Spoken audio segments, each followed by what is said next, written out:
What's up, guys? Welcome back to episode 115 of Psychotic and Iconic. Paul's here along with my co-hosts Nick Theories, Mikey P, and Philly Phil.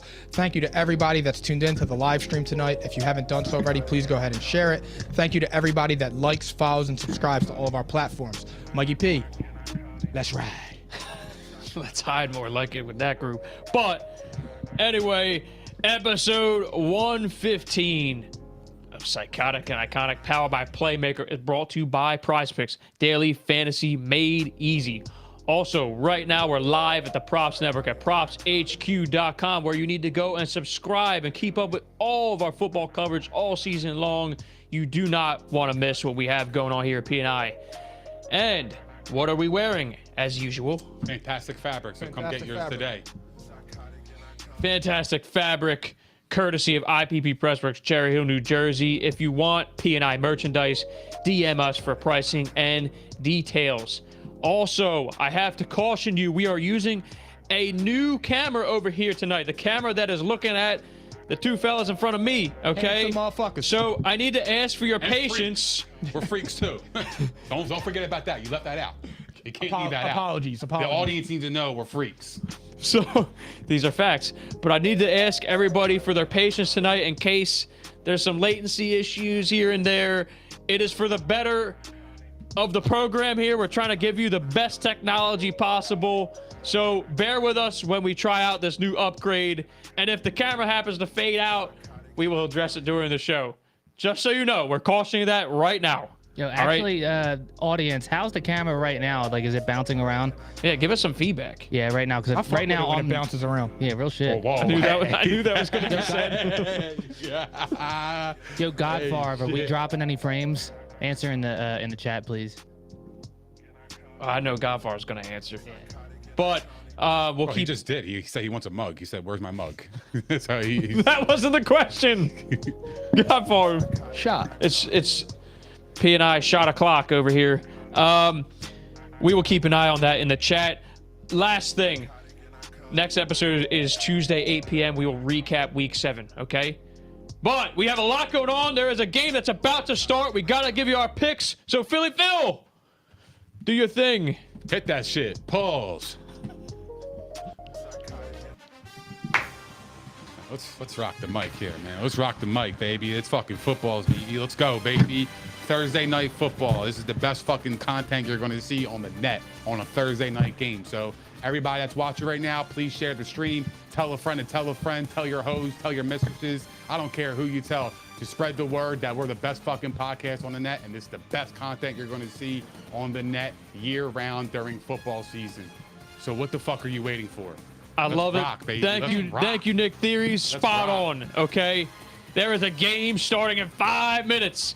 We got the Saints at the Cardinals. Cardinals minus 2.5, and I'd be remiss to say, if I didn't say, that not only did a new Call of Duty come out today, but it's a short week for Kyler and the Cardinals. I had to do it. Okay, someone's got to poke fun. It's a must. I mean, that's a little nerve-wracking, right?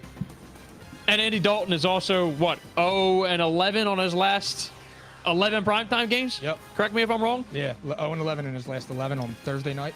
God. So you got two things that are the exact polar opposite working against each other. This is a game that means everything to these two teams, because if you lose, your season's probably done. You're going to drop to 5 losses. If you win, suddenly you might be tied in first with a struggling Bucks team or a struggling 49ers team, and it's wide open for you. That said, DeAndre Hopkins is back. Robbie Anderson's active. Hollywood Brown out for the foreseeable future on IR. James Conner's out on the Cardinals side. Saints, Andy Dalton starting. All right. Michael Thomas, Jarvis Landry, Marshawn Lattimore out. Whew. That's a lot. There's a lot going into this game. That's how you know it's been messy for these two talented teams, okay? So, guys, I need your feel. I need your take. Pause. I need your feel for the game. I could have phrased that better. I need to know how you're feeling about this, though, and who's winning, because we only got 4 minutes to pick. My feel on this game is you got two slop teams with bad head coaches. I'm going to take the Saints both ways. I don't think the Cardinals should be giving anybody points. The only thing that has me a little twisted is I think Cliff Kingsbury is going to be coaching for his job if he loses tonight. I actually believe that. I know he was extended, and I know it would be unprecedented, but they have 3 total points scored in the first quarter this year. Embarrassing. And he's an offensive guru, supposedly. Yeah. I mean, I think he stinks. We all think he stinks. Agreed. But it's just, for me, he's going to be coaching for his job. And I think that defensive line is going to give them problems. They're just not good in the trenches to begin with. And outside of Kyler running around and playing schoolyard ball, their scripted offense isn't good. They don't have it. They don't have it. Now, does D-Hop give them a boost? Absolutely. He gives anybody a boost. But I don't actually believe that that's enough to get them where they need to go. Okay, so Hopkins is going to definitely give them a boost. The question is, how much? When a guy misses the first 6 weeks of this season, is he going to come back? Is he going to be D-Hop? The talent is there. Absolutely. He's been one of the best receivers in the last, 7 years in the league. How is he going to grab onto the offense? Is he going to step on the field and be D-Hop? I don't see that. I see a big factor in Rondale Moore. I think he's going to have a fantastic game. I agree, Nick. I'm starting him in one league. Yeah, you should. I'm playing against him, unfortunately. But, yeah, I think he's going to be awesome today. But it's just a weird matchup. I mean, you got a $245 million quarterback versus Andy Dalton, who's 0-11 on Thursday night games. He's been playing all right. On primetime games. He has been playing all right. They look better with him. So the Go ahead, matchup to me is going to come down to the trenches, right? It's going to be the Saints defensive line versus the Cardinals offensive line. The Cardinals offensive line is awful. If they can keep Murray in the pocket and they can get pressure on the outside edge and the middle, it's going to be a long day for the Cardinals. So for that reason, I am going to go with the Saints. I don't love the pick, but I'm going to go with the Saints. And also, I had the Saints in the playoffs, so they need this win anyway. But, I mean, look, the Cardinals are in the better spot because they're home. Like, it's a short week. They're home. Saints got to travel. They got Andy Dalton at quarterback. I mean, it's going to be hard for them to score points. But, however, Alvin Kamara has really picked it up the last couple of weeks. He's been fantastic. He looks like Alvin Kamara again. So if they can get him involved, they can control the clock, and run the football, put some points on the board, and, control the line of scrimmage, they should walk away Thursday night victorious. So I'm going to go with the Saints on that. I love that explanation. And look at that. Imagine what happens when you get a playmaker like Alvin Kamara the ball. Mm-hmm. Look what happens. Yeah, shocking. I mean, he's done it for a long time now. So he looks healthy. That is very much like maybe the equalizer in this game with all these injuries. I don't feel comfortable about this game at all. I mean, me neither. Right now, I think I'm going to have to go to the Cardinals because I expect an offensive boost. And quietly, their defense has been a lot better the last 3 weeks, ever since they faced the Eagles, believe it or not. And they've actually game planned Jalen Hurts the best of any team so far. But ever since that outing, and maybe the end of the Raiders game, their defense has turned it up. They've been holding teams to low points. So if the offense can just get it together a little bit here, having DeAndre Hopkins back, which to them, we already know what it does for Kyler. I mean, I think in particular tonight, it's going to make a major difference with no Lattimore. And Hopkins is out to prove something. Hey, I'm clean. Like, I did this the right way. And he posted a freaking motivation video. Like, I can't remember a time a guy did that after a suspension, but, like, he did it. I have a feeling he's motivated. So I got the Cardinals both ways, and I'm taking the under, too. I'll tell you guys the under in a second. Do you guys know that the Cardinals lost 8 straight home games? Yes. That's a season full. You know that, right? Yes. That's insane. Do you think it's pitiful? Something's got to give. It's either Dalton's getting a victory in prime time or the Cardinals are snapping the 8 games. That's it. It's like this game is like flip a coin. It's like what turd looks better. Exactly right. Like, it's two. The one with leggings or the one with the dress. Two teams with a ton of talent. Yeah. Two teams with a ton of talent that are underachieving. And it is definitely part due to coaching. If not most. They are underachieving. They should not be. So I went with the team with the quarterback. That's fair. Nick went with the team with the defense. Yeah. You guys both went with the team with the defense, the run game. There's a good argument. Yeah. And the thing is, to me, is like, I mean, it's well known that I'm not the biggest Kyler guy, and I've actually, like, I bagged on him when I can because it's fun, but I've been giving him some slack because the initial thing for me with the Cardinals was Cliff Kingsbury. And while I say Kyler needs to be held accountable because he got paid like a top guy, it's not all him. It's not. He does need to play better, and he does need to make plays when they need to be made in the moment. But it's not just about him. See, and I appreciate you saying that because that's an unbiased take right there. The fact of the matter is, if you watch this team, as we've been saying here all along, it's whenever you put the coaching aside, this team plays better. They play better when it's unstructured. That is a sign that this coaching staff is the problem. And Kyler Murray is not playing well on top of that. But there's been enough moments to point and say, oh, the whole world is stacked against him right now. The least that, that Cliff Kingsbury can do is scheme something a little bit better here, given the offensive line issues. They're not running the football like last year. Like, right now, like I said, the defense, Vance Joseph's doing a hell of a job. I know. They were abysmal to start the season. So imagine if they could get it together. And, like, yeah, I'm a little motivated because I had them making the playoffs too. So I'll admit that. That's in there a little bit. Well, my bold prediction for the playoffs turned into a fucking train wreck that I don't even want to talk about. I don't want to be remembered. Yeah, we don't need to go there. I don't want to be remembered for, talked about, nothing. So I'm good.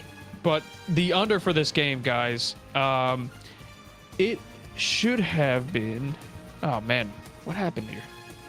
Disappeared. It's 43.5. 43.5. Yep. Okay, the under is 16-4 in the last 20 Thursday night football games. So what do you think I'm doing? I am taking the under. I actually think that's a high under right now for those two teams. They're both struggling on offense, and you put the under at 6 touchdowns? It feels like a 24-16 kind of game. 40 points. They both struggle to get there. And that's a miracle if they get to 20 right now. Actually, the whole league, it's like if you're not the Chiefs or the Bills, you're lucky to get to 20, or the Eagles. A touchdown by Andy Dalton on a beautiful throw over the middle. Oh, my God. Are you serious? To Rashid Shaheed. He's on my radar. Rashid Shaheed? Yeah. What? What? Say that again for me one time? Yeah, Rashid So there you go. Shaheed. Hi. Oh, my God. What a beautiful baby. What do you want to name him? Rashid. Oh, my God. Jesus.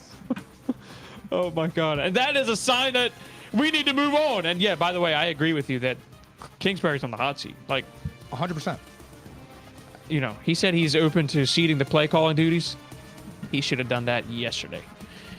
Anyway, Philly Phil, you want to give us a little change here while we get into the new slate? Is Andy Dalton him? He ain't him. He's just playing decent enough to get them by. Yeah, Jameis is done. I'm telling you right now, the Saints are one quarterback away from literally being Super Bowl contenders. That roster is fucking loaded. I wish they would. Straight up. Honestly. I told you about Olave, too, before the season. He's a fucking beast. Yeah. The problem Rashid Shaheed is the one dogging him right now. Well, no, the problem is Michael Thomas was supposed to come back healthy, and he's back hurting again. So He doesn't love football. maybe. I don't know. I can't. I'm never going to tell that about somebody. They don't love something because I don't know them. But what I'm saying is, I mean, their team is talented. That's the bottom line. They are. They're good. They're loaded. They're loaded. I wish they would have went after that position a little more aggressively this offseason. Yeah. Even if it's just trading for a young guy. I don't know. Anyway, the theme of the week is injured and suspended players returning. So we're going to actually touch on some teams that we don't normally get to talk about here because, you know what, it's easy to follow the low-hanging fruit, the Chiefs, the Bills, the teams that are always in these primetime games, right? But we have some interesting storylines going on with teams that are not usually in the spotlight that we have to cover here today. And there are some key injuries. So the first one, the Detroit Lions. Coming out of the bye, DeAndre Swift might be back.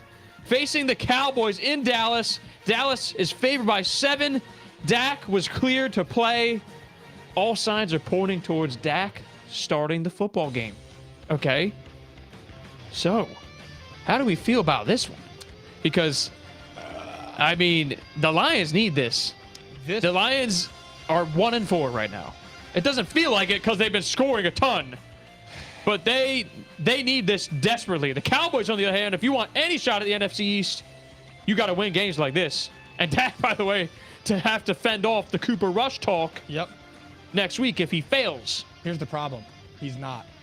This is one of the worst spots for him to return.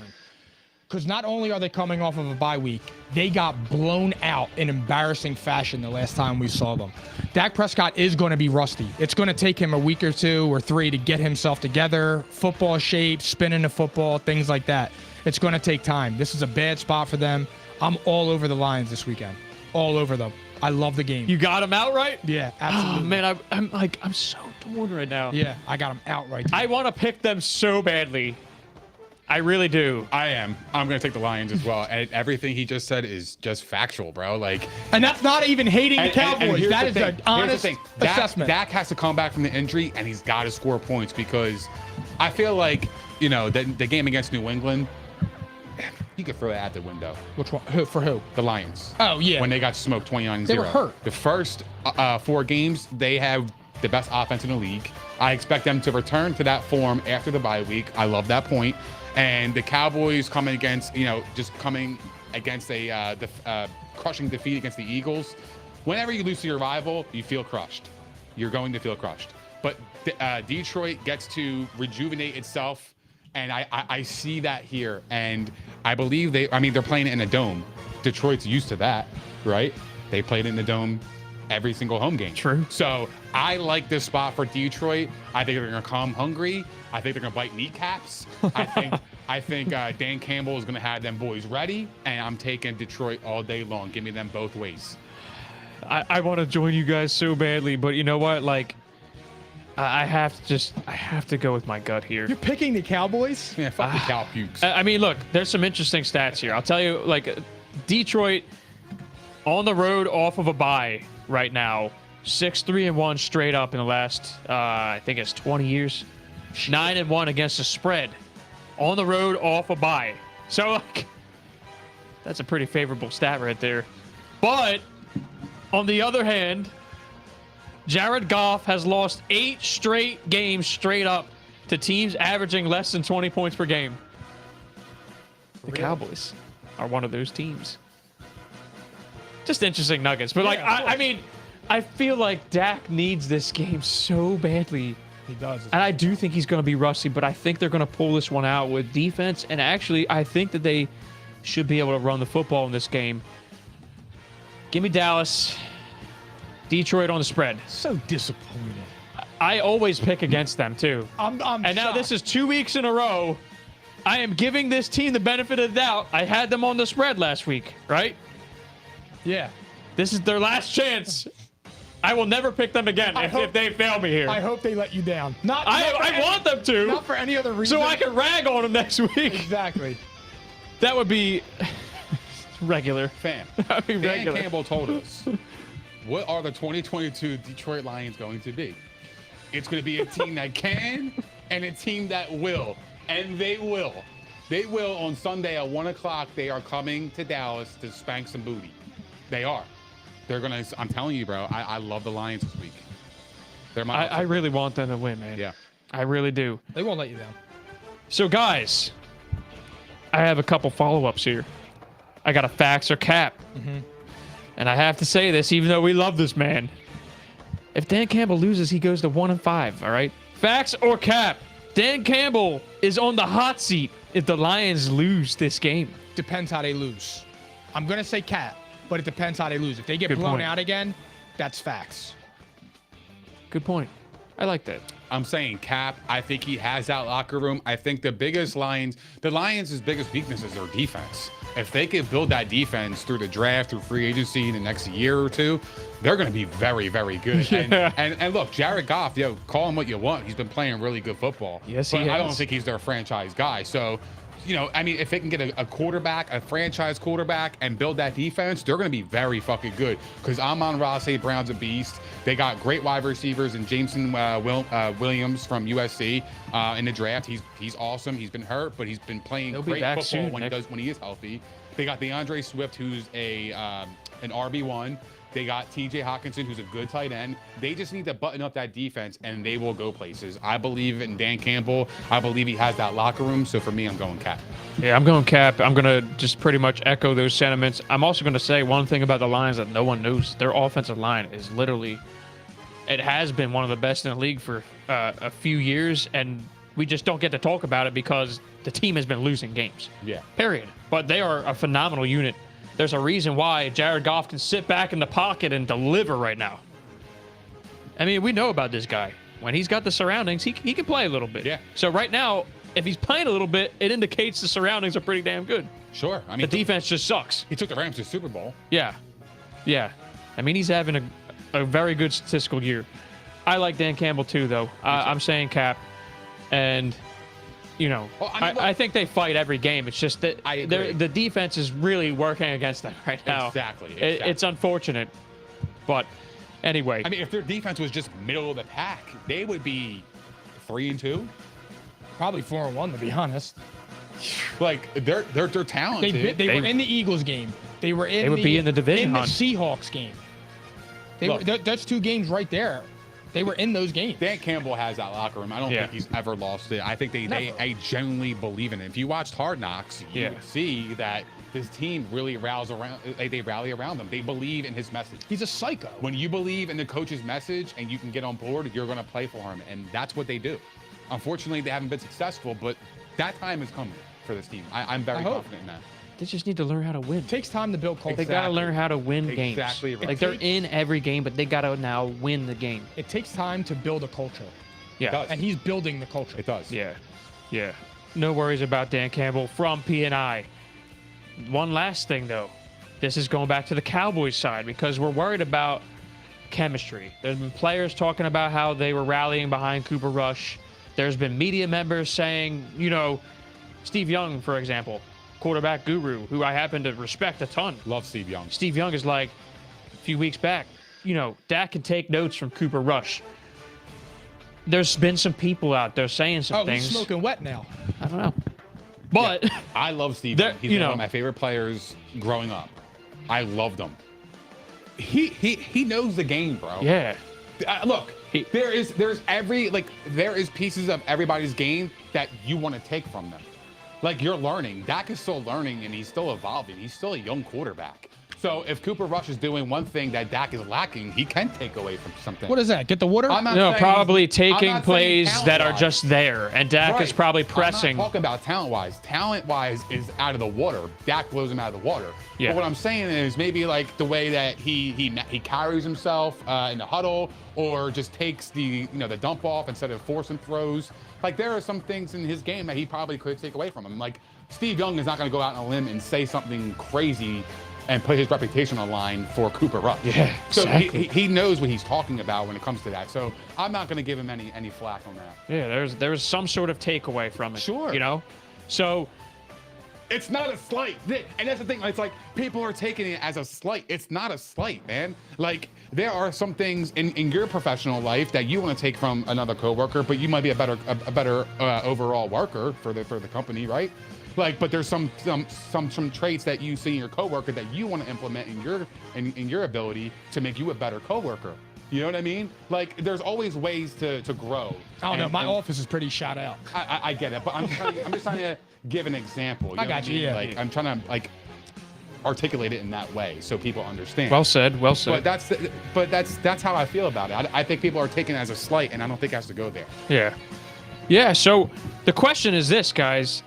If Dak loses this game and plays poorly, because remember, this is a tough injury. Like, Russell Wilson had this last year, and he had 2 of the worst games of his career because he came back too soon, and it took him a while to get going before having a pretty decent end of the season. Dak is in the same spot here. So if he plays poorly and loses this game in the middle of a playoff run that they're trying to make, do you think there's a quarterback controversy? Now, you know, it could be, determined from the outside too. I know this table probably feels strongly about Dak, but I'm just saying, do you think there's going to be an actual quarterback controversy? There will be one. A full-blown one. There will be one within the media, but I don't think that there will actually be one on the field. Like, what about the players and the chemistry? You think the players will feel a certain way? I don't actually, because I think that Dak is the guy in the locker room. The only thing that's worrying me with him is he's going to press. It's just it's natural emotion. He's going to press. Like I said, like the meltdown from Cooper Rush was perfect for them. The issue is that I feel like now Dak is coming back with expectations that are so high that no matter what he does, unless he goes 30 for 30 with 5 touchdowns and no interceptions for 400 yards, the media is going to eat him alive and find certain things. Like if he comes out and he has a pick in that first half and they have 6 or points or 3 points, I wouldn't want to be on Twitter. it's going to be all over on Twitter, and that's exactly what I'm saying. So it's going to be a strange dynamic next week because like I said, I feel deeply in my heart they're losing that game. I really I hope so. I really believe they're losing that game. I hope so. I think they'll go out on a limb to try and make him comfortable in this game. I feel But like that's just like I know you would assume, right? they're But- 4-2, right? Yeah. I think they're good, but I think they're being overhyped. They're being overrated a little. They're overachieving.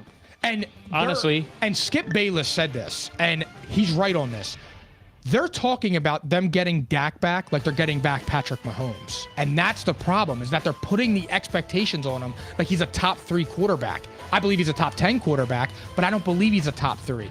And those expectations need to be altered, especially coming off of a hand injury on your throwing hand. It's not going to be altered because he got paid. Correct. When you make right. $200 and something million, the pressure is always going to be on you because you're going to have a microscope. Everybody knows how much you're making. So now, Russell Wilson. anytime you show cracks Walking in your beam. armor, people are going to critique that. Luckily for Dak, he plays the Lions and then he plays the Bears the next 2 weeks. I'll tell you one thing.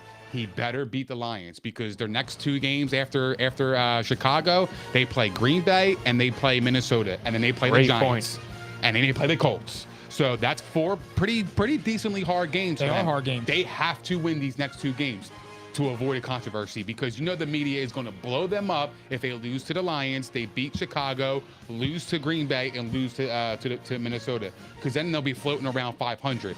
That is not going to fly with a Cowboys team. Cowboys get a lot of press, so they're always going to be in the media, right? So if they start to lose games, and after Cooper Rush's success in the first 5 weeks, even though he went 4-1, that is going to come back around full circle, and that is going to dictate a lot of the Cowboys season right there. How do the players respond around him? How do they take the criticism? How do they respond, around Dak? Do they rally around him? Do they believe in Cooper Rush? Do they think that he should be the manager of the game because their defense is very good? Like, Dak needs to avoid mistakes because Cooper Rush didn't make many except for the Eagles game. Right. That is the biggest thing with them. True. If he can control the ball and not have any turnovers, let your defense be your defense and score points without any turnovers and bonehead plays, they'll be okay. But he's under a microscope regardless. Great point, Nick. Great point. And look, I mean, Dallas gets so much attention that, hey, if he plays poorly, he could get Russell Wilson treatment. Because right now, that guy is the walking meme of the league. And Dallas is under the microscope more than anybody. Agreed. So if he goes out there and plays like that, he might be the next walking meme right now. That's not a seat you want to be in. No. So, especially not being a meme with Cooper Rush, because that would be brutal. Yeah. I mean, I can't even imagine. That would be even worse, I think. Now, unfortunately, I have to let you guys know that Philly Phil's got to fix the camera that we were talking about. And we're going to pause right now. An actual pause. Legitimately. Ah, yeah, that's nice. Take your time, Phil. Why don't we get a game update, guys? What's going on in the game? It is 7-3 Saints right now on top of the Cardinals, missionary style. And what else is going on here? Anything interesting going on? I mean, I don't know why the score's not popping up for me. Yeah, me either. I'm on ESPN. Yeah, is there something wrong with their site right now? They must be using our camera. I thought that was just me. Has it been like that? No, I it's can't been like find that it for me either. for the last half hour. Yeah, where is it? What? The score? The game's it's not even- appearing it's on not- ESPN. It's not on ESPN. It's on Amazon Prime. I'm gonna go NFL. No, on their website. Oh, yeah, it's weird. Gamecast. I mean, you have it up, so why don't you share what your experience is Whoa. going on? Yeah, oh, Jesus. Well, it's 7:30. I set myself up for that 7:30. one. Anthony Dalton looks sharp. I can't believe it. I actually can't believe I'm saying that. He's been a pretty decent quarterback He his whole has. career. I mean, yeah, He was he's good had at some bumps Cincinnati. the last few seasons, but I mean, look, you know, that's what you're gonna get. We ready, Phil? Yeah, it's all right, Phil. Let me see. I think the game stats will finally show up now. We'll see. Nope. Well, Andy Not Dalton working is out. a sticks and seeds kind of dude. You know what I mean? Like it'll hit you for a little bit, but then you're coming back down to earth. And then he'll give you a headache. Yeah, exactly. All right, I think we're all good now. All right. Yeah, we back. What do we got next? So, moving on to the next battle on Sunday Night Football. Excuse me. Phil's already got the song on too. It's perfect. Steelers at Dolphins. Dolphins -7. Okay. Yep, I believe it stayed the same. Yes, it's still 7. Okay. Guys, there's a chance Mac Jones returns. He's practicing limited right now. They haven't made a commitment to either quarterback yet. So that's where we got to start with the New England Patriots, who suddenly look pretty formidable with Bailey Zappe or whatever. It's Zappe, right? Zappy. Yeah. So Bailey Zappe is starting for the Patriots and performing well right now. Who should start? And yes, this is a question right now. Do they disrupt the chemistry? Or do they pull hey, Belichick goes with the, Tom Brady storyline, the kid, late draft pick, getting hot, playing a good, clean style of football? I already know what He's not Tom Brady, but I mean, I'm just saying. Tom Brady wasn't Tom Brady back then either. They need to start. They need to start Bailey Zappe. And it's real shit. I don't care. They do. Their offense looks better. I think the problem is with Mac Jones. I think he got full of himself. I really do. And he started trying to air it out. Theories. He started trying to air it out, and he's not an air it out quarterback. He's not that guy. Bailey Zappe was playing within the offense. They scored 30 points 2 games in a row. So I'm rolling with Bailey Zappe. That's the thumbnail. I can't Nick believe looks like he's in despair. Bro, they gave up 15 points in the last 2 weeks. Yep. Bailey Zappe, he's played well. They also scored 30. Yeah, that's great. But they also scored 24 against Green Bay, too. Green Bay, it has a bottom 5 defense. Green Bay, they played in Lambeau. Yeah, That's a Green tough Bay place to blows, play. though. You're missing the point. The reason why this is the reason why Max should start. Let me hear it. Because the Patriots invested a first-round pick, a 15 overall draft pick into Mac Jones. That is their guy. Yep. Like, they need to see if he is that guy. The only way to see if he is that guy is to face controversy like this, to have somebody on his back looking over his shoulder and playing. They need to see what he is capable of with somebody behind his back. Pause. Let me tell you what the flip side of that is. But a young quarterback needs that pressure, because now the microscope is on you to perform, because Bill Belichick has a history of pulling quarterbacks and switching them out. Okay. So he needs to, this is a wake-up call for Mac Jones. So I would play him to see what they have in him for now. Okay. They're 3-3. Their season's not lost. Even if they lost this game, which they're not going to, they're playing the Chicago They're Bears. playing the fucking worst team in the league, and the Chicago Bears, one of the worst teams in the league. And I believe this could be a game where it could build Mac's confidence in terms of getting him back on track. Here's the flip side of that, though. You risk his value will never be higher than it is right now. Now they invested a 15th. Mac Jones. They invested a 15th. A first-round pick on him with the 15th pick. The issue is if he comes in and he has 3 bad games, and they put Bailey Zappe in, he's done. But the talent difference between Bailey Zappe and Mac Jones is not all that big, because Mac Jones is never going to be a superstar. At least here's the thing, I don't see that. So that's just my personal opinion. Mac Jones was drafted with a very high floor and a low ceiling, not the other way around. You got to understand, too, not many teams have film on Bailey Zappe. They don't know his strengths. They don't know his weaknesses. So they're going in blind playing against him.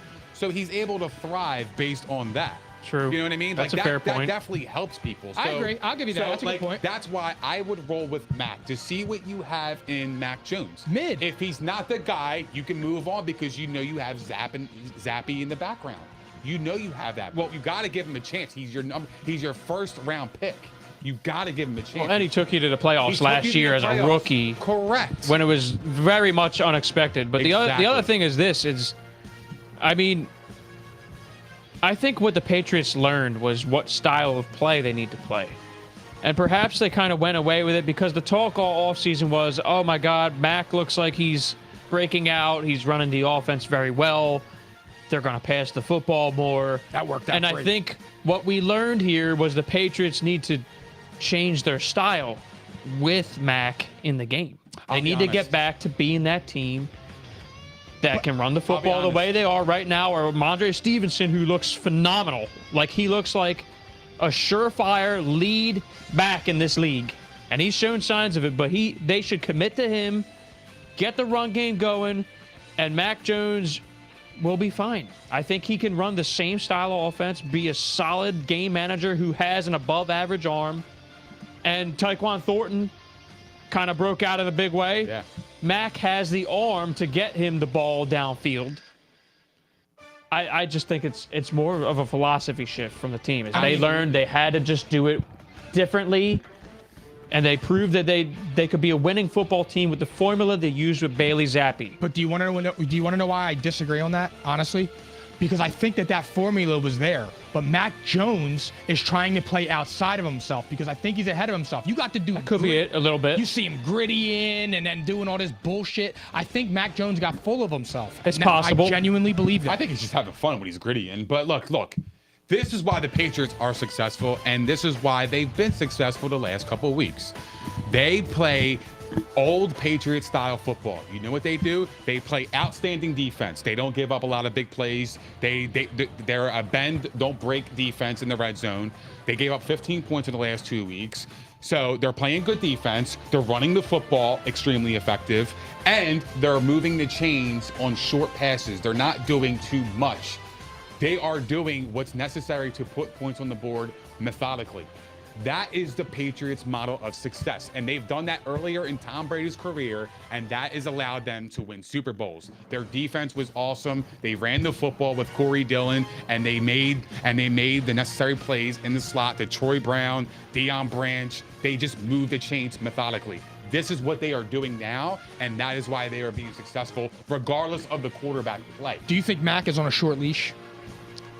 I think maybe. I mean, look. Hypothetically, he comes out Well, and lays an egg to the Bears. I'll tell you why, yes. Because Bill Belichick has a history of benching a $100 million quarterback that they just signed for a backup 6th-round draft pick, 199th overall, who became the greatest of all time. Absolutely. So he is capable of benching anybody, yes. So I will say yes. Is it fair? Yes. Because they can win. Their defense is good enough to win football games. So Mac Jones, he should get the chance, though. He should get the chance. The AFC is a little bit more wide open than we thought it would be. Correct. With teams struggling out of the gate. Good question, by the way. I had to think about that. So on the flip side, guys, the Chicago Bears, the only interesting thing going on is if you have their running backs in fantasy. Here is a keynote that came out this week. Coach Matt Eberflus says that they will go with a hot hand approach at running back, meaning it'll be between Montgomery and Khalil Herbert. Herbert's better. But So what would you do? And actually, if you don't mind, I want to kind of answer that one first, go ahead, freak. because I think that this is his way of saying, without, blowing things out of proportion, that they want to get Khalil Herbert the ball more. That's all it is. You agree with me there? Absolutely. I think that's all that's going on here is they see a guy that fits the scheme better. Montgomery's a free agent next year. I actually wouldn't be surprised if he's traded this week. I think they should trade David Montgomery, and there are places for him. There are places for him in the league right now. You know who David Montgomery reminds me of? Who? A similar older Bears running back at the end of his career, Matt Forte. At the end? Matt Forte is fucking crazy. Yeah, That's what he reminds me Forte of. was better, though. Forte was a I'm lot saying better. He Way reminds me better. that he's in that stage of his career where he just is a bruiser, where he gets 10 runs a game, but the guy behind him is the real deal. Who was behind him? It was I can't think of that guy's name. It wasn't Cohen. It was oh my God. Yeah, I that's can't gonna remember. that's gonna kill me. But that's what I remember. Yeah, I mean Montgomery's been nothing but like a plotter in his career. Like if you give him the ball enough times, he'll tire out a little bit, and he has an occasional good run because he's got decent vision. But there's nothing special about him. But there is a place for him somewhere in this league. Like he could go, be a bruiser somewhere. I don't know. I'm trying to think of a team off the top of my head where he could actually start. Maybe the Dolphins right now. Maybe. I mean, I would actually start Mostert, but still, baby. he could go. Yeah, he could go in tandem with him. Excuse me. True. So, because he can't shoulder that kind of a load. Whoa. Yeah. You agree? Yeah. Excuse me. You agree though about the situation? I would go with Khalil Herbert. I would go with Khalil Herbert. I'd go with Herbert. I always thought that Khalil Herbert was the better running back. Yeah, me too. He's more explosive. He finds the holes. He hits them hard. Word. What do you want me to say? I'm talking. There's only one way to say it. I was curious if you were describing yourself or Khalil Herbert. See that stuff? Oh. See that stuff just doesn't.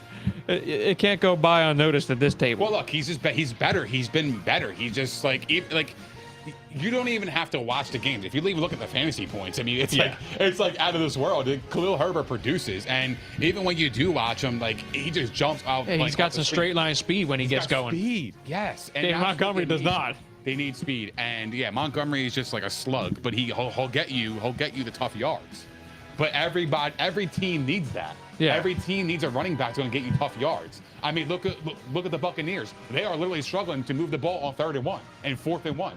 Like, you need a running back to do that. And then, like, prime example was when the Eagles won the Super Bowl and they had LeGarrette Blount. They had that guy that would come in there and he's going to crush your defense after a long day. Like, nobody wants to tackle a guy that's 250 pounds, full of muscle, coming full speed at your head late in the game. They're not going to want to face Derrick that. Henry. They're not going to want to, dude. Like, exactly right. Here's like, some teams right here. it's so true. Chiefs, the Bills even. Like, these are guys that could use a 1B. He's a 1B, if not a 2. Although Chiefs, I would Bills, argue that Eagles. Devin Singletary would be like like the 1A. equivalent to it. Yeah. Singletary's a 1A there. It would work. Yeah. But yeah, so we'll see if he gets moved. Now, we have to pick the game, all right? I have one betting trend for you. Something's got to give, all right? Quarterbacks with no wins straight up in night games in the last 20 years. There's only 2 of them. Daniel Jones, 0-9. Justin Fields, 0-5 straight up in night games so far. The other stat, Bill Belichick and the Patriots have lost 2 straight home games at night. So something's got to give. Give me the Patriots both ways. I'm echoing the same thing. You got Bill Belichick against the rookie head coach and Justin Fields. You should eat them up. Yeah, it's a bad spot for him. This is going to be the game where Bears fans are going to finally question Justin Fields, if they haven't already. He is one of the worst quarterbacks in the league. He's playing against Bill Belichick, who's going to absolutely destroy him. Bill Belichick is going to have a field day against Justin Fields. He is in deep trouble. No pun intended. I'm not even kidding. He's going to have you. a Fields day. And now that the Bears are on a national spotlight on Monday Night Football, I think you're really going to see a lot of Bears fans and the media in general to really question Justin Fields. Bro, he's been terrible. Like, yeah, he's not regardless good. of the team around him, he has not performed at any good level. He has been absolutely terrible. Yeah, fair or not, it's just a fact. When I watch the game, he can't complete passes. He throws a guy who's wide open in the end zone over his fucking head. He threw it in the stands, cuz. I mean, if you are a first-round talent, you got to make that throw. Period. End of story. Yes, you do. If Bailey Zapp can perform like that, Justin Fields, who's a first-round pick, should be able to perform a little bit better. And he has not shown that. And now they're on the national spotlight. I am taking New England. I'm not even going to guess it. I want them both ways. The only thing that Oh my God. The only thing that I'll say is they did him a disservice by not getting an offensive head coach in there. And 100%. Also, if you didn't believe in the guy, you should have traded him in the offseason while he had value. That's all I'm going to say. You kind of just tanked your own franchise. Yep. I guess that's what they like doing. I don't know.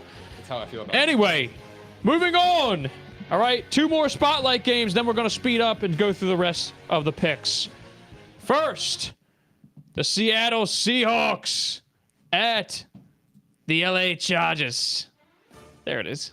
I was like, wait a minute, something happened here. And the spread, did it change? It is Chargers -5. It moved the Seahawks direction. Oh, really? Yeah, that's a whole point in a day. Wow. So Chargers by 5 at home.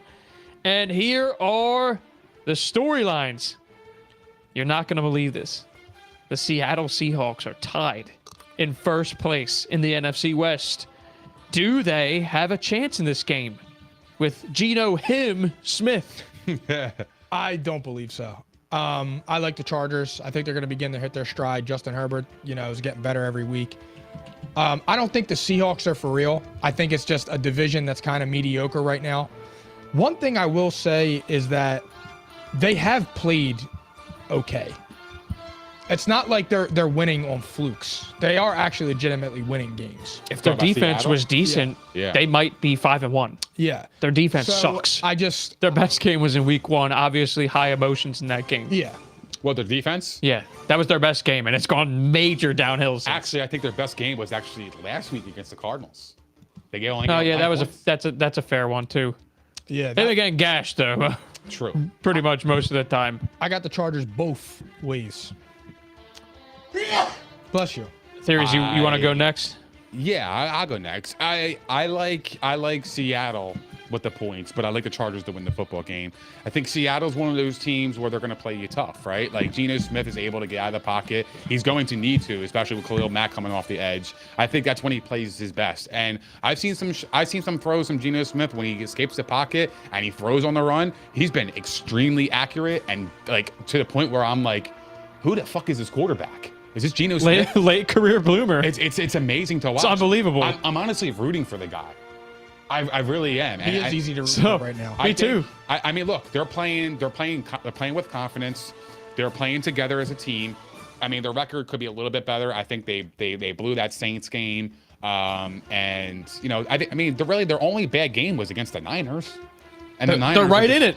They're right in the thick of it. They really are. And I mean, look, they lost to the Falcons, but that's not really a bad thing. I mean, the Falcons are what, 3-3? Yeah, they're good too. Team. Yeah, like they're going to play hard.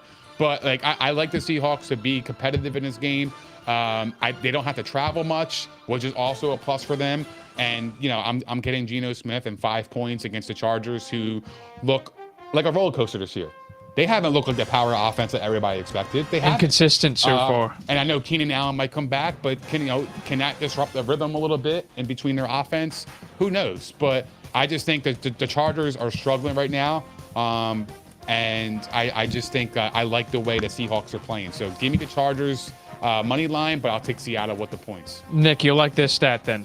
Geno Smith, in his last 10 games as an underdog, he's covered 8 of the 10 times. Ooh, that's a great stat. And then it's on my side. Facing a team coming off short rest twice in his career, he's 2-0 against the spread.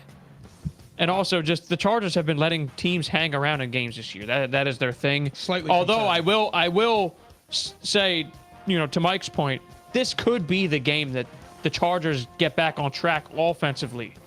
This could be the game.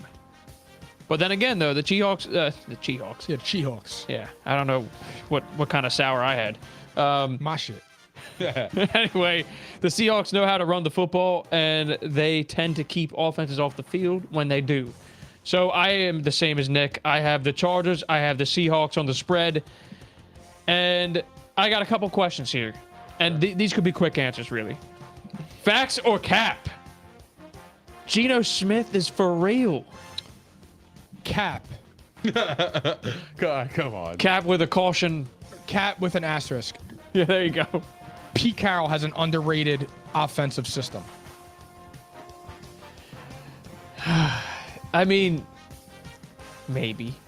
It's extremely quarterback friendly. I will say that, because literally it is so run heavy. You're not going to tell me Geno Smith, that's been on 31 other teams, all of a sudden got to Seattle in his mid-30s and figured this out. Why not? Well, also look at the situations he's been in. That did it. He sat behind some good quarterbacks and probably learned a thing or two. And he always had skill. The problem was he was very raw coming out of college. I think the hopes were a little too high. And I think that there is a chance we might have a late bloomer.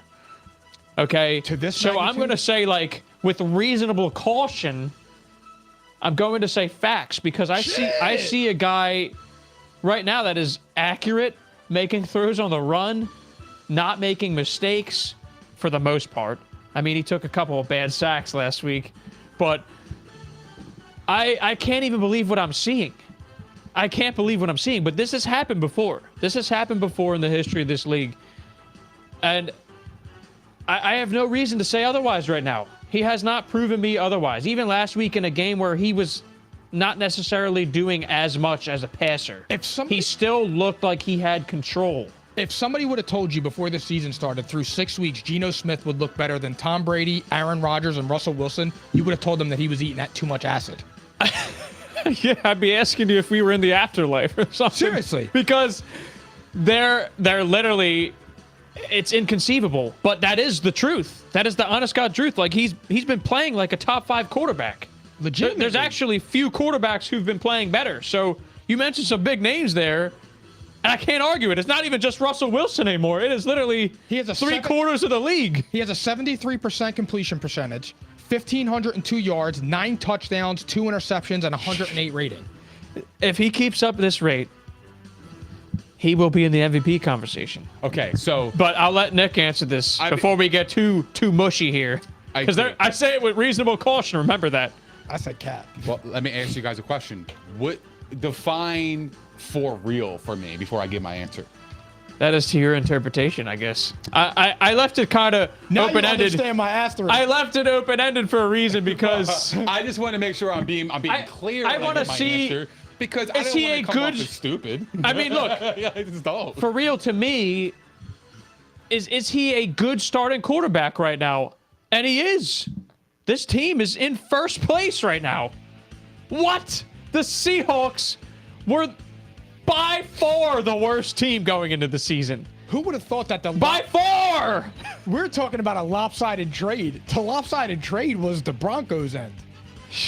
Well, I mean, they have an dogging them when they opportunity did that trade. to grow the roster, too. So, like, if Geno is the answer, That's my point. they don't have to dip into quarterback next year. He's not that old yet. I mean, I'm pretty sure he's 29, He's 32. 32. Man, I'm 31. I got some athletic ability still. Albeit not asked to do it as much. So that's what I'm trying to say. He's still perform. He could get 4 years out of him. To take this question for real, is he a formidable quarterback? Yes. There you go. Is he a Facts. franchise quarterback? No. Yeah, well, I did not mean it by franchise. I'll say that right away. All right. Well, let me backtrack here. Is he the starter for next year for Seattle? I'm going to say no, because they need to figure out what they need to do for the future. If Geno is your guy, then go all in by any means. But and he's playing really well. He's a formidable quarterback. I think he would be the best backup in the league. But is he a starter long term, like beyond after this year? I'm going to say no. Yeah, I don't know if I'm ready to go there yet either, by the way. I have every reason where I am wrong in that assessment to say he's not, based on how he's played this year.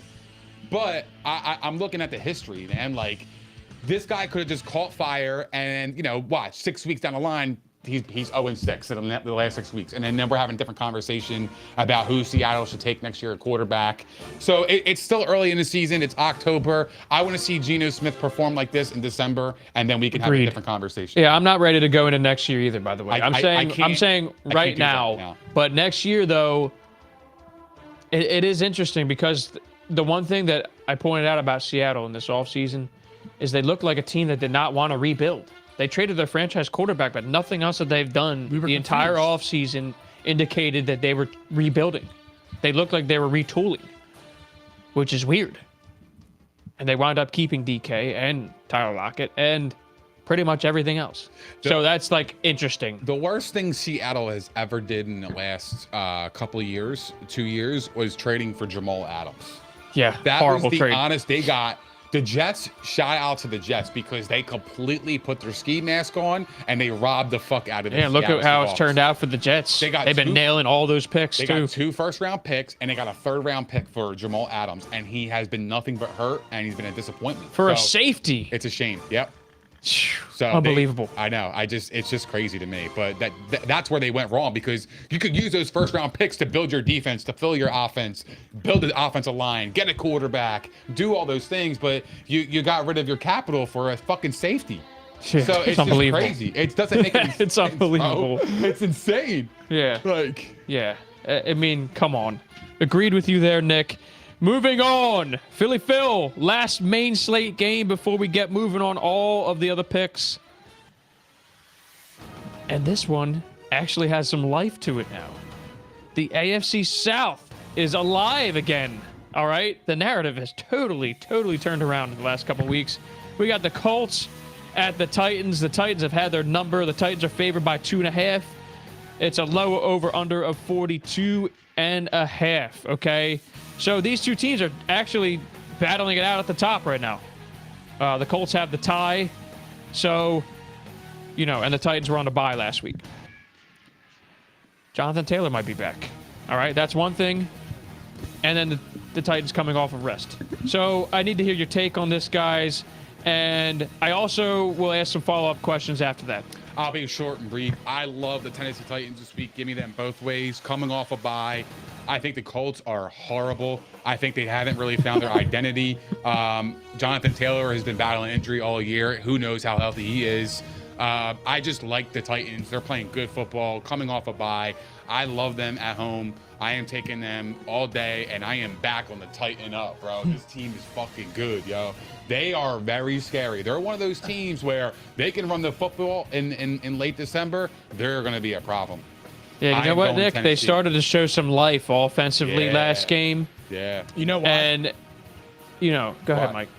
Because they're starting to get Derrick Henry involved in the pass game. They're putting the ball in their best players' hands. Well, bro, Imagine that. Bro, that's what every team should be doing. You pay the guy all this money, and you don't give him the rock, and then you lose. And then you wonder why you're losing, you're struggling. You got to give the ball to your best player. It's not a secret. I don't care if the defense knows I'm going to give it to Derrick Henry. I'm going to do it anyway because he is that guy.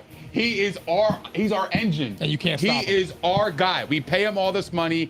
He is our guy to get us to the promised land. So I don't care if you know that I'm going to run the football. I'm going to do it anyway because I had Derrick fucking Henry. He's a beast, bro. I'm taking the Titans both ways. I think the Titans are back. Their record is a little bit misleading. Look, it's hard to say that because the Giants are 5-1, but They blew that game. They missed a field goal. The Giants didn't win that game. They lost that game. That actually changed the Giants' entire season. Because if they lose that game, I'm not so sure they're the same team right now. That was their we believe moment. Yeah, But, exactly right. Look, You beat a 13-win team in your first game. Yeah, shit happens. The Titans are back on track. I think that they're back on track. I have the Titans as well, and I have them both ways. And there are some interesting stats here, but I'll save them for a minute. I actually want to ask you guys, does Jonathan Taylor fix this Colts offense that's been extremely inconsistent? Nah, Matt's extremely. Washed. Matt's washed. He's washed up. He don't look so good. He's old. He's washed up. He's over the hill. He's over the hill. He's old. He's weak. He's soft. They just smash. He hasn't looked good at all, man. I'm way off the Colts, dude. I gotta be honest with you, man. I need Matt Ryan slander. Dude gets so many passes. I'm so sick and tired of it because if this was Carson Wentz, he would be getting ripped apart. I said this on other podcasts, dude. Like, when we talk about Matt Ryan, we don't even call him a choker. Like, he doesn't have that label. He has the veteran good presence label. Motherfucker choked a 28-3 in the Super Bowl. Yeah, he should have that label on him throughout his rest of his If that was Aaron Rodgers, if that was a Kyler Murray, if that was a Mahomes. But this is why. Because a Matt Ryan name does not sell. Aaron Rodgers sells. Tom Brady sells. Kyler Murray sells. Those players sell. They sell to the media. The media is all about headlines. How can I grab the attention of the outside public? Matt Ryan's not going to grab the public. He's just not that he's not a pulverizing figure like the other quarterbacks I just mentioned. That's exactly why he doesn't get the slander. Fair or unfair, but that is the actual reason. I agree. You're right. 100%. Totally right. Good for him. Yeah, I was like, yeah. I would just chill in the background and collect my check. Yep. Fuck it. Interestingly enough, guys, the Colts have won 3 straight games straight up as underdogs, including 2 with Matt Ryan. But there's always a but here. Listen to these records. Vrabel and Tannehill versus the Colts, 5-1 straight up and against the spread, all against Frank Reich. I mean, if that doesn't scream dominance, I don't know what does. And by the way, that same duo is 14-3 against the AFC South since joining forces. Mike Oh, and Vrabel's wait, it gets better. After a bye week in the regular season, these two are 4-0 together, straight up and against the spread. That is just dominance, and also it just screams like they're very well coached too. Vrabel Very well is him. coached. I know, but I gotta be honest. He is a really good coach. I gotta be honest with you guys, man. Like when we look at the line at 2.5, what's your thoughts? Just like a quick thought. Does it scare you? Is it shady? Is it like what is It's a little bit shady because you At know what it 2.5. is. As soon as I saw it, I was all over the Titans. The only issue is that the Colts have impressive wins. The Colts, the Jags. Not that the Jags are good. It was the way that they won. Wait, I'm sorry. Say that again. The Colts have impressive wins. Yeah, you said the Colts again. The Chiefs. They beat You themselves? meant the Chiefs. I knew what you meant. They beat the Chiefs. Yeah, they do that often too. They'd be undefeated. They beat the Chiefs. They beat the Jags, and not that the Jags are anything special. It was the fashion that they won because they came back because the Jags were manhandling them. The Jags should have won that game. Agreed. I actually had something. Oh yeah, the Titans actually opened at 3, so it moved the Colts' direction. That was the only takeaway that I was going to say, but I don't think it changes much 3 for would be me. a normal line. Yeah. Because I still think that the Titans are, like I said, off their record. Their record's misleading. The Titans are a good team. I agree. I don't know, man. The 2.5 really scares me because I just think the Titans are a better football team, and they're coming off a bye. So it's like I'm looking at this. I'm like, you're telling me the Titans are home, coming off a bye, playing against the Colts, who are just middies as hell, and they're only 2.5 point favorites. I don't know. The line's shady with me, but I just think the Tennessee Titans are a better football team. So for myself, I'm not going to overthink it, even though I probably should. But I'm not going to. Andy Dalton just threw a touchdown to Taysom Hill. And they are now going to be up 14-6. Wow. All right. Wow. Still a lot to go in this second quarter, but Family. If Andy Dalton's having a good game. If Clint Kingsbury gets blown the fuck out on Thursday night football, He might get canned before Hard Knocks. Find me on TikTok shortly after the game for my immediate reaction, dogging somebody. Yeah. Here's the thing. Oh, yeah. He got a contract extension in the offseason. You don't do that. You should tell your coach, you got to prove it to me. I agree, man. Earn that money. Same with Kyler Murray. I would have never paid his ass. I would have said, you prove it to me. Both of you. Take me to the playoffs. Get me there. Don't fucking go 7-0 and miss the play and not get for there. me. As soon as I saw am him- sorry, but you cannot do that. You got to prove it to me to get that contract and that money and that security. There are people out in the league that are working their ass off and actually doing really well who don't have that security. So how the fuck does he get security? Not me. How? If I was Kyler Murray, as soon as I saw them sign, I don't get serious though. They're a So- bad blend. that was mistakes. Nick Theory's 2024 president right there. Yo, they are a bad And he was blend. looking you right in the eye, dude. I'd vote for him. They're a bad blend.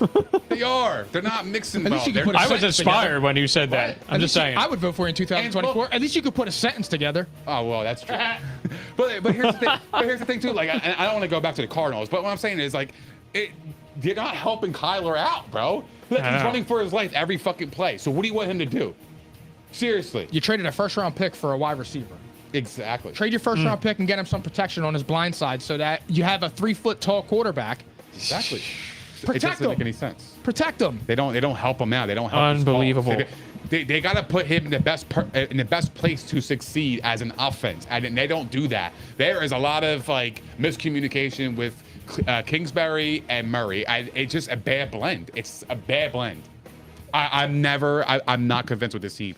To be 0-3 at fucking home is really bad, yo. Cliff Kingsbury they- reminds me of like going to extravagant and getting cut by skills. Like, fam, when you're home, yeah, hey, I missed that. Man, when you are home, that is your sanctuary. That is where if somebody comes in your building, The disrespect for you to come to my fucking house and take on and put your feet up on my couch, fuck that. You come to my house, I'm blowing your ass out, and I'm gonna prove it to you. Yeah, in both ways, in both holes, 3 holes, I don't know what you got. It don't matter to me. You come to my house, you put your feet up on my couch, I am going to bury you. They don't have that mentality. The fact that they lost their last 8 games at home should say a lot about this football team's culture. Period. End of story. Passion. That's how I feel about it, man. That's I don't passion. apologize. That's how I feel. That's passion, and that is what takes us into our game picks for the rest of the games. This will be quicker and more abbreviated. So, Philly, you want to give us one more change here? Yep. Give us some prime time. Well, all right? As if one everyone of them. didn't notice, the other camera died, and that's what we were anticipating. So I'm hungry. You guys want to order food? I want some mozzarella sticks. After we go up. Oh, that's all. It's regular. So, I'll roll it while you order. I like that. So here we go. All right. The first game on the early afternoon slate, we have the Falcons.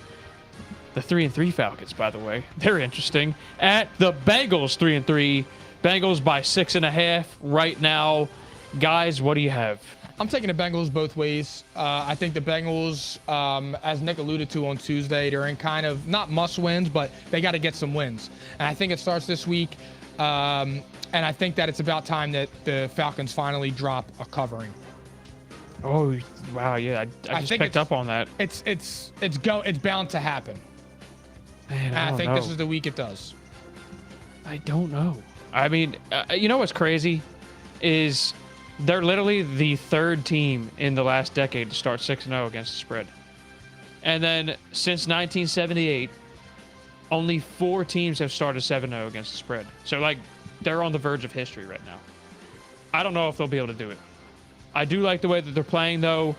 I think something is clicking for the Bengals finally. And it's the defense actually is playing pretty well. And Joe Burrow had a pretty damn good game last week. 3 TDs passing, 1 rushing. They finally looked a little bit more like the team we saw last year. So I definitely like the Bengals in this game. I'm going to pick them to win. And you know what's crazy? I'm going to take the Falcons on the spread here. All right? Yeah. But there's a lot going against it. The Bengals are 12-2 against the spread in their last 14. I mean, that is hard to go against. That's a big stat. That's hard to go against, and I'm going to do it anyway because, man, the Falcons have been in every single game. Why, like, You're a Mariota. Mike I mean, Mariota. Mike Mariota. well, I was standing on an island there. Palante, whatever the fuck you want. I was on an island there. Yeah, I mean, hey, You root for those him, legs are an equalizer. That's not why I'm going there, though. I just like the way that they're playing right now. I can't say anything otherwise. The Bengals have been too inconsistent for me to rely on. That's a big spread. It is. But that also tells me to lay them points. Yeah, I mean, like I said, there's a lot going against the Falcons on the spread there. So go ahead, Nick. Who you got? I got the Falcons outright. I think Oh, shit. Oh! I can't lie. I think the Falcons are one of those teams that they're going to be a surprise team, man. Mike picked them the wrong year. No, they Piss me You off were when that 1 happened. year too early. I am not going to lie to you. This team is really good. Yeah, they're good. Like they play to the end. Coaching. They will play to the 4th quarter. It doesn't matter the score. They will they'll find a way to come back in the game and creep. And if they creep up against the Bengals, they will slip up because Mariota can make plays with his feet.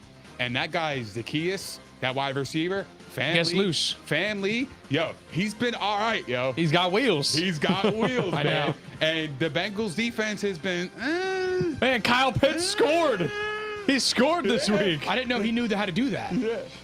I mean, that's if there's one thing about Arthur Smith that I can't figure out is how Kyle Pitts is so uninvolved and He made a star don't out know. of Jonnu Smith. Bro, And he can't do it with Kyle Pitts. I don't know the answer. I don't. Grady He's so Jarrett- gifted. Grady Jarrett is going to be a menace. Yeah, he's a man. beast. He is a absolute problem. You heard Tom Brady. He said, I had nightmares of this guy coming around the He's corner a of my beast. house. This guy is going to harass the Bengals front, and I think it's going to cause a lot of problems. I think the Bengals are going to have a hard time scoring a lot of points like they usually do, and I think that's what gives the Falcons a little bit scary edge because they are just one of those teams that creep up on you. Yes, they and are. They can do that, especially with Mariota, making plays with his feet. Because what did I say last pod? There is nothing more demoralizing to a defense when a quarterback can get a scramble on a 3rd and 12 and get a first down. Yep. That is demoralizing. That is very demoralizing. yeah, I'm dead serious. That's a great point. This team can do it. They are capable of going to Cincinnati and beating them. I got the Falcons outright. Man, good for you. It's my upset of the week. I like it, though. I really do. All right, next up, Packers -4.5 on the road at the Commanders. And yes, this line moved. It opened at 5.5. It did move. So you already heard Godfarv on Tuesday. Godfarv says, upset alert. How do we feel about this one, guys? I mean, that's borderline insanity. Remember, Carson Wentz is not playing in this game. I don't Just want to point that out. I don't understand how they're 4.5 points to Taylor Heineke. I just don't understand that. Goffard might have been on some shit. He really might have been. But I'm taking the Packers both ways against my better judgment because I think this team stinks. But the Commanders stink more. Packers better not do this to me. Oh, if the Packers lose this one, I'll be sounding the fucking alarm. It's over if they I'll lose be this sounding game. it for everybody here. Don't over worry. if they lose this have game, bro. completely underachieved to this point. Completely. Like, when considering everything that was going on with this team in the offseason, we were talking about just wide receivers, right? But everything on this team right now is not working. Head coach, Everything. quarterback, defense, line. Their offensive line is trash too, and they got their tackles back. Yeah, their line has not necessarily gelled yet either. So, and there have been some, like for example, there was an Aaron Jones rush up the middle last week where he got like 5 yards down, and there was a missed blocking assignment from one of their guys. That block would have resulted in a touchdown, literally. Like the whole field was in front of them. Yeah. They're just missing simple assignments. And it actually looks like to me, and Dan Orlovsky said this, and I actually kind of felt this from watching them myself. It always looks like there's one guy on their unit that is not executing properly. It's always, all right, 10 guys are doing something right and one's not, but there's always one. It's never a fully executed play. And that one guy can throw off an entire play. They need to execute. They need to execute, period. End of story. They're not executing. Yep. They're playing like shit. I got the Packers both ways, though. I don't see how this isn't a rebound game. I'm sorry. Like, if you don't in this one, I will have many questions. I also will tell you this, though. The trade talks are heating up. I said this on Tuesday. Now we actually have a name. They are all in on Chase Claypool, apparently. I heard that, yeah. I don't think that helps them at all. I don't know if it helps enough. It will help.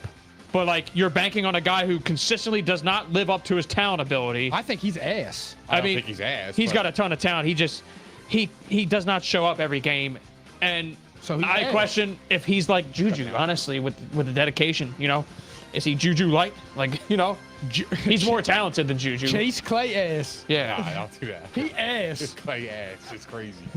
Chase Fly Clayman. ass. Claymids. Freak ass. But yeah, we'll see. So keep an eye on that. All right. I like Green Bay money line, but I like the Commanders with the points. I think Taylor Heineke is going to show a lot of passion. I just do, man. I think Heineke is going to play well enough the next couple weeks where it's going to cause a quarterback controversy. We see it all the time in history in the NFL. The quarterback gets hurt. The starting quarterback gets hurt. It happened to Dallas. Carson Wentz has seen it. It happened to Dallas. Yeah, And for real. It happened to Dallas just now. It happens, man. Like, the backup is coming because he has to prove a point. He's got to prove to other teams that, hey, I am a formidable quarterback. I could still play in this league. So those kind of guys have a chip on their shoulder. They play with a certain type of level of intensity that helps them in big games like this. Remember when Taylor Heineke played against the Bucs in the playoffs? He played pretty fucking well, and he was a big underdog. Now he's playing against Green Bay. He's going to have that chip on his shoulder because he wants to beat Aaron Rodgers. Nick, I like the Commanders to keep it close, but I trust Aaron Rodgers in the end. I think the Packers will win by the last second field goal. Nick, don't you love that I always got a stat for you? Like you can tell me, hey, whatever you like, I'll give you a stat. Yeah, go ahead. I'll give you a stat that goes with this. I like what you like. Washington backup quarterbacks are 7-2-1 against the spread in their last 10 games since 2019. Oh my god, that's fucking crazy.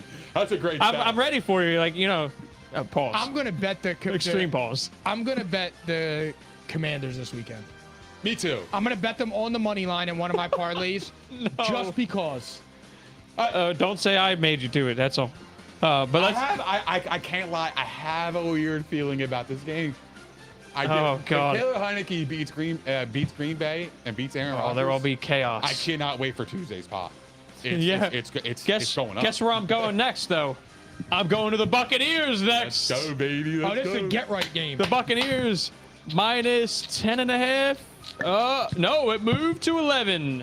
Buccaneers minus 11 at the Carolina Panthers, led by PJ Walker again for the second week in a row. Same logic applies here, right? A team that's not been executing. There have been some questions. 3-3, same thing. It's like almost the exact same thing. I agree. So, where do we go here? I'm going with the Panthers both ways. I mean, whoa. You're getting used to that. That's why. Yeah, I'm taking the Buccaneers both ways. It's a get-right game. And that's exactly what's going to happen. They're going to get themselves together, they're going to feel good, and they're going to launch. I'm not there with the launch. I'm going to say this. The Buccaneers should never be favored 11 points in a football game right now. They are not that team to be favored by 11 points. They're just not. I don't care who your opponent is. They're still playing against an NFL team. The Bucs haven't been playing really well to their potential. But what I'll say is this. The Bucs will win this football game. They'll show some flashes at their back, but they're going to struggle again because they have to keep momentum going with this offense. See, if you get behind the sticks, you're going to struggle. I don't care who you play against.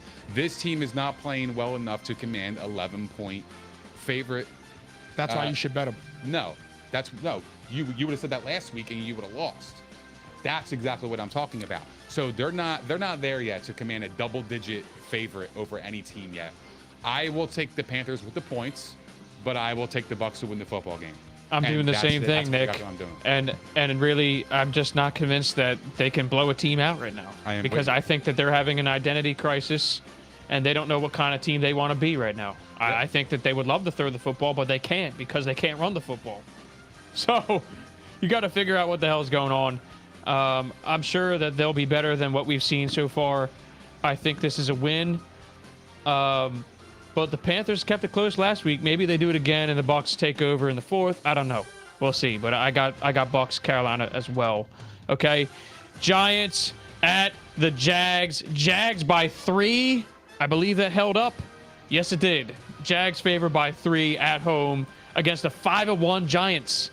Upset. Jags win outright. Well, technically, not an upset, right? Well, it's 2-4 versus 5-1. I know. I'm only saying, but the spread wise. Oh, yeah, I know. Yeah. No, there's no reason the Jags should be favored. But yeah, upset. Yeah, I got you. Really I had to give you the other end. The Jaguars have had a lead in 4 out of the 6 games with 2 minutes left in the game. Oh, you podding. They've held the lead. So to me, when I see that, and they're blowing them. Whoa. Oh! My bad. Oh! They're blowing those games. We got to grow up a little bit. Oh, yeah. No! Yeah. There's no way if we said that would have passed by you. Just saying. They're blowing those games. Your late. beard would have fell off. Your goatee would have came back if I said that. Sharp lines. So I'm taking the Jaguars to win the game outright. I hate you, Mike, Hey, because Puffer. every time I want to say there's a big upset, you always beat me to it because I pass it off to you most of the time first. Puff, puff, give. I actually had the Giants first on this one, but then I was convinced because simply the Jags, they're a team that just hasn't figured out to win as well. Okay? By DVOA, I'm not going to try to explain that to everybody here, but it determines the strength of your units, right? The Jags pretty much grade out better in just about everything. They've been playing solid football, but they just haven't figured out how to win. So for me, it's just like, all right, the Giants are riding high. This is actually more like an emotions thing. I think that they play good football, but the Giants are riding high, and it's time for them to be leveled right here. They just won a super emotional game that they were not supposed to win. 2. Correct. London. But like this one, like the Ravens had it in a bag. That game was over. Giants still pull that out, and now they're traveling to Jacksonville playing the Heat. I won't pull out. It's not reasonable. They got to lose games at some point, so they'll lose this one. Jags both ways. Dude, this is tough for me because look, if you are the Giants, how do you not feel disrespected being an underdog against the Jaguars when you're 5-1? Oh, they do. That's bulletin board material. That's what I'm saying. That's posted all over the fucking locker room. And that's what scares me about this line. It's like, all right, well, the Jags, but the line doesn't make any sense. The fact that the Jags are favorites when they're 3 wins behind the Giants tells me that Vegas thinks that they're a stronger team than regardless of their record indicates. Yes. And that the Giants are not as strong as their record indicates. Correctly. They would at least be a field goal favorite here if the Giants were as strong as they may appear to be. They would be a field goal favorite at least. And that's why I'm going with the Jags, because the line just doesn't make any sense to me. And Vegas knows what they're doing. But I will say this, I would not be surprised if the Giants won. Bulletin board material. This is exactly what that's the definition of it. You should not be underdogs against a team that's 3 wins behind you when you just came off against wins against Baltimore. It just shouldn't happen. So, but I'll go with the Jags. I'm with you guys. I agree with yourself. All right. There we go. All 3 of us have the Jags upsetting the Giants, technically. I just wanted to put that out there because it's a different perspective. Yeah, each of us had a different perspective and still picked the same team. Yeah. Cleveland at Baltimore. Oh, man, Baltimore's reeling a little bit. Baltimore -6.5. And I believe that also held up. Hold on. Yep, 6.5. All right, 6.5, Baltimore at home. It's my favorite bet of the week. Ravens both ways. Love them. Love the spot for the Ravens. Any justification, or just because they're due after some bad bounces? It's a combination of they're due, and the Browns are back down to reality. It's Jacoby Brissett. Defense is picked up on him. He's a good backup. He could come in and give you 3-4 quality starts, and then the wheels fall off. That's what he is, and that's no slight. He played great, but that is what it is. He's throwing the Donovan Peoples-Jones and Amari Cooper. Amari Cooper can only do so much by himself. Look, now, this is the leading and rusher. Amari Cooper has been abysmal on the road too, by the way. Correct. Great point. This is a gut check for me. I am the biggest guy on the Ravens here. This game, they not only need to win, but they need to look impressive doing it. Convincing. So I initially had them winning both ways, and I think I'm leaning Cleveland to cover just because that line is pretty high. And that's really like, I hate doing it, okay? But I have to point this out. This kind of pushed me a little bit. John Harbaugh is the least profitable coach against the spread after a straight-up loss when facing a divisional opponent the next game. 11-19-2 against the spread. Wow. And that's actually a concerning stat. That's 20 years of history right there. Okay? So I got Cleveland on the spread, even though they're not good as an underdog under Kevin Stefanski. Just going to throw that out there. They're not. Okay? Baltimore to win, Cleveland to cover. I got Baltimore both ways, too. I'm going to be short. Go figure. Yeah. Go figure. And I'm the guy who likes them the most. All right. Jets. The 4-2 Jets, excuse me. All right. Playoff team if the season ended today. The Jets at the Broncos. The Broncos are reeling. We don't even know if Russell Wilson's playing. Okay.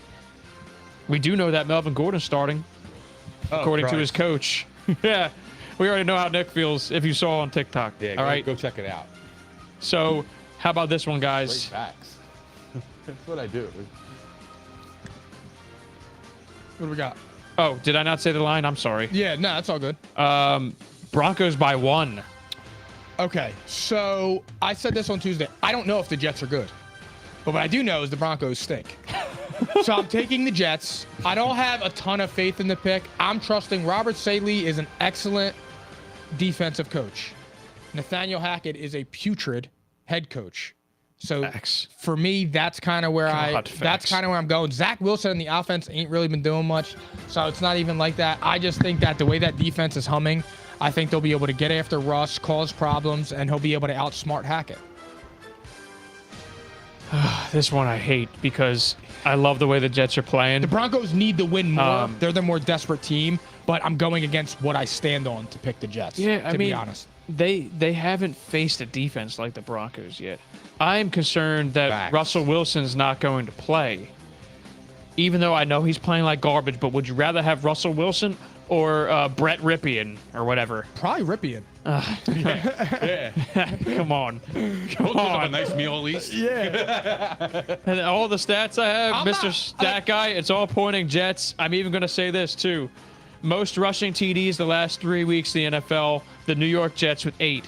Their design run percentage jumped from 25% to 50%. It's an obvious formula. They are going behind Breece Hall. He is him. I have to say it again. I'm still going to take the Broncos here. Oh, this Chef is- Boya-Russ. No, it's just the Jets. It's a spot here. They're coming off of a major win on the road, going to a high altitude. And the Broncos defense, they have not faced a defense like this. This is going to be an ugly game that the Broncos pull out because they have to. And I don't even know if Russell Wilson's playing. So this is me acknowledging that, and I'm still picking him because of the defense. And I actually like the Jets. I do. I do like the Jets. I love that point what you make with the Denver's defense. I feel like they don't get talked about enough because of Russell Wilson. He commands a lot of attention, and his play is really shadowing the Broncos defense of how well they've been playing. Because not for Facts. nothing, if the Broncos defense hasn't been playing well, the Broncos would get blown out every single game. Because Broncos defense is for real. that's what I'm saying. So like if they weren't playing well, the Broncos would get destroyed every single game. And they're overachieving, I think, the defense. I actually had more question marks about them going into the year. Yeah. So The Broncos defense. They've actually been way better than, I mean, I thought they'd be good, but this is like, better than advertised for show. So look, I'm gonna say this. I'm gonna go with the Broncos here, but I'll tell you what: if they lay another stinker, I am never gonna pick them the rest of the entire season. it might I am be that you and I fucking both, serious. my friend. I'm not kidding you. This is a game they have to Stop win. picking them. You can only burn a man so many Like, times before he you made a feels great it. point. They need Right. this game more. They need to get like some positive momentum in that locker room. They've been dealing with a lot of scrutiny. I've been, a lot of bad performances. They need this win more than the Jets. The Jets kind of already exceeded expectations. They were not supposed to be 4-2, whereas Denver is 2-4, and they feel like they are one of the top teams in the league in the offseason. So they need this game more. I think Melvin Gordon is actually going to have a decent game. I do. Man, I think don't he's know. gonna- I think he's going to score. I think it's like Does that have anything to do with you starting them on your fantasy it has squad? nothing.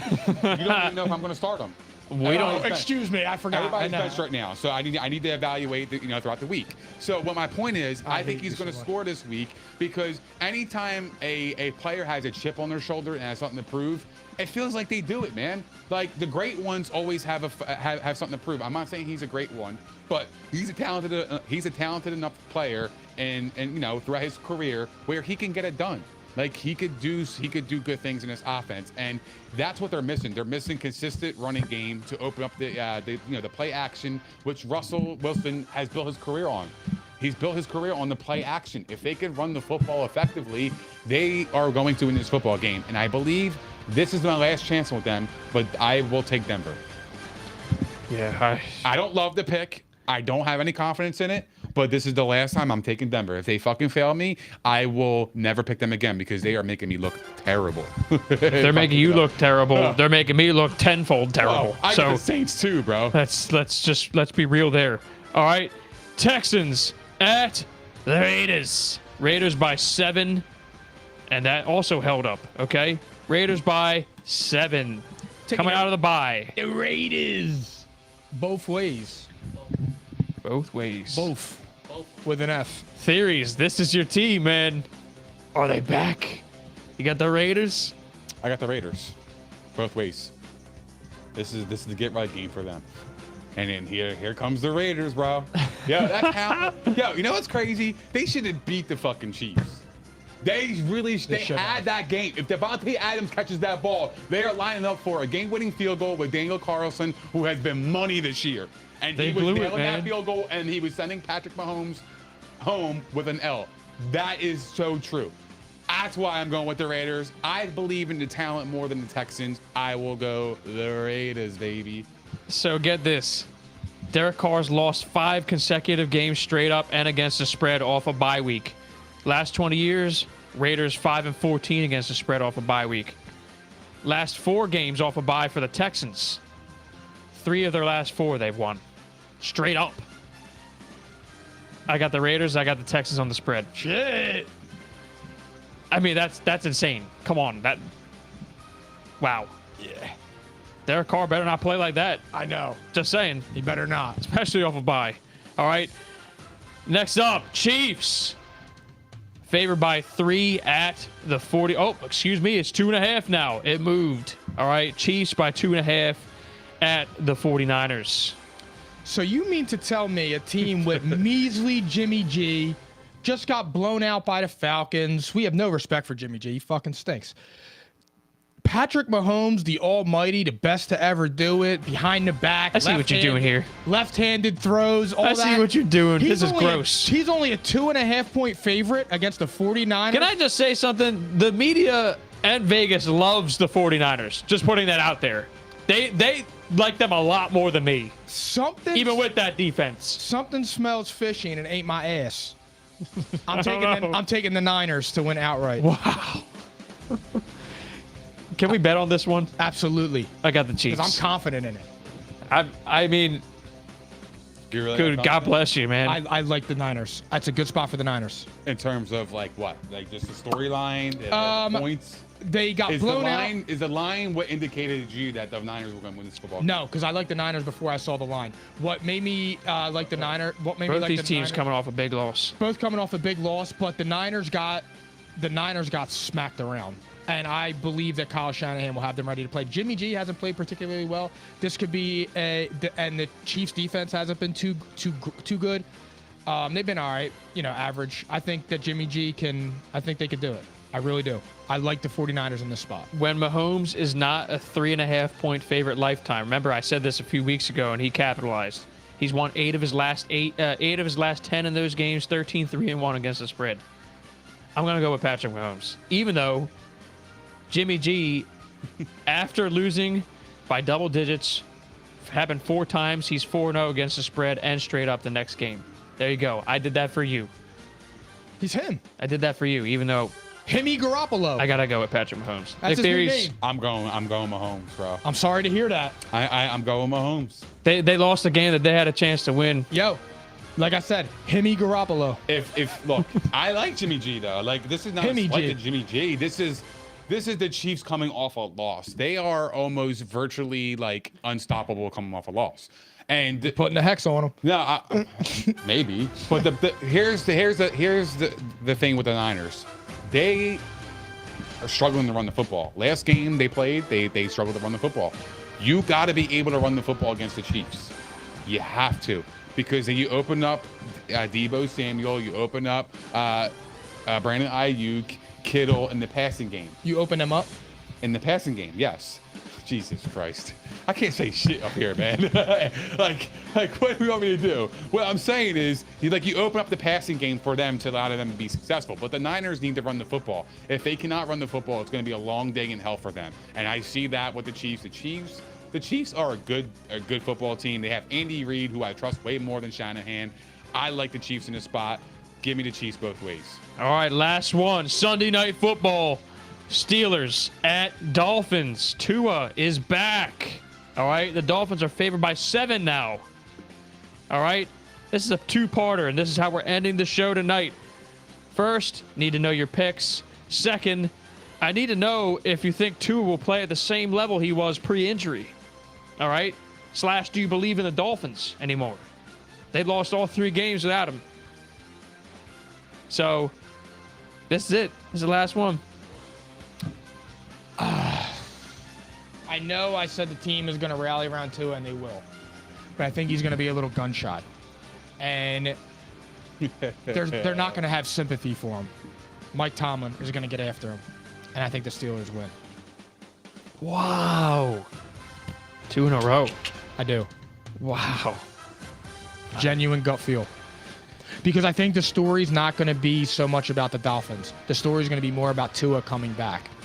And he's going to get a standing ovation and all that. And I'm not saying it's not deserved. I'm not trying to come off like that. So if people start reading this and hearing this and start going crazy. But I don't think it's that. I think the Steelers now have some momentum. They just beat the Buccaneers. Mike Tomlin got them fired up, let them know they could do this. Again, it's just a spot. I'm so sorry. Go ahead. I have to point this out. Did Andy Dalton just throw back pick sixes? Pick sixes and drives? What? Do you know the point total? Holy shit! 28-14 Cardinals. It's almost going to be the overs by halftime. So they whoever just took the unders, my condolences. I'm sorry to say that. But going back to the game, I like Miami because they are the more talented team. I think the Steelers last week, you can call that an emotional win. Beating a Bucs team and beating Tom Brady is very, very astonishing for any team, any franchise. Did you say Miami both ways? I got Miami both ways. Okay, sorry. I don't believe in the Steelers' offense. I feel like their identity is kind of shaky. Najee Harris hasn't really played really well at all. He's been a fantasy bust. Yeah, Jalen Warren needs to play more right now. I know he scored last week, but it was honestly because of busted coverage. So, like, for me, it's almost just like I just like Miami's offensive more, like their weapons. I mean, Tyreek Hill is almost going to, like, he's on pace to break the all-time receiving record in this season. Like, he's had 700 yards in the 6 weeks, cuz. Like, that ain't going nowhere. Jalen Waddle's a beast. I think Tua will be fine. I think, once he gets his practice reps, he's been practicing the last couple weeks. So, like, I feel like the rust factor won't be there. Will he play a little scared in terms of trying to avoid an injury? Maybe. But, like, I feel like the practice reps help him gain that confidence back.